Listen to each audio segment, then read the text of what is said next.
I'm Petunia Buckley, and this is L8 News reporting to you live. We interrupt this broadcast of Bare Minimum Baking, How to Bake During a War, to bring you breaking news. Just recently, Napoleon Bonaparte of France was sent into exile, allowing our enemies, the British, to send more men to fight against us in the War of 1812. 6 days ago, British troops, led by Admiral George Cockburn, infamous for his destructive nature, landed just southeast of Washington, D.C. and began to make their way up the Patuxent River. Catching wind of this, President James Madison led American troops to meet them 6 miles away from the capital. Unfortunately, the British military was prepared and American soldiers retreated, ultimately allowing the British to carry on with their journey. At the White House, wife of the president, Dolly Madison, was setting the table for dinner when the troops began to approach the city.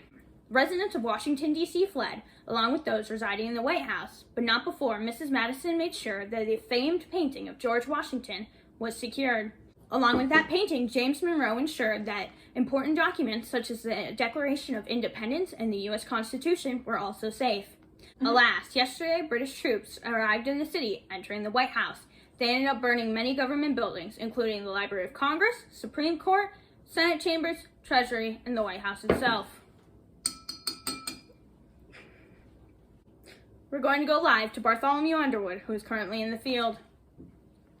Hello, this is Bartholomew Underwood with L8 News, reporting to you live.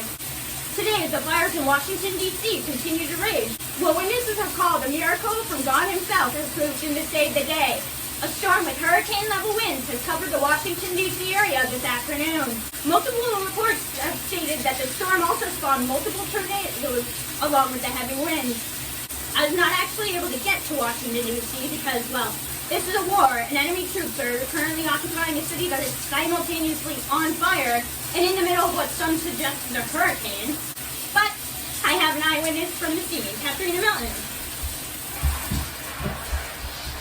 Katharina, can you tell the viewers what you saw today? It was so crazy. The winds were enough to knock you off of your feet. And it was blowing the roofs off the buildings like they were nothing. The soldiers were fleeing, trying to catch their footing. It was God telling them that they do not belong on our nation's land. Okay, thank you for your comment, Katharina. Well, we're going to see what the studio thinks while I, hopefully, get to dry off. Back to you, Petunia. Thank you, Bartholomew Underwood.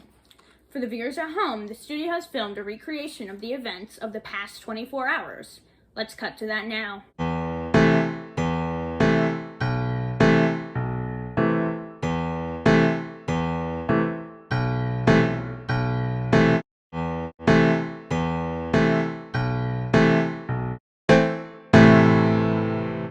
Well, whether that storm was an act of God that saved our capital from burning to the ground, or a disaster that further aided in the destruction of it, it certainly was a momentous event that will be remembered for years to come. This has been L8 News at 12.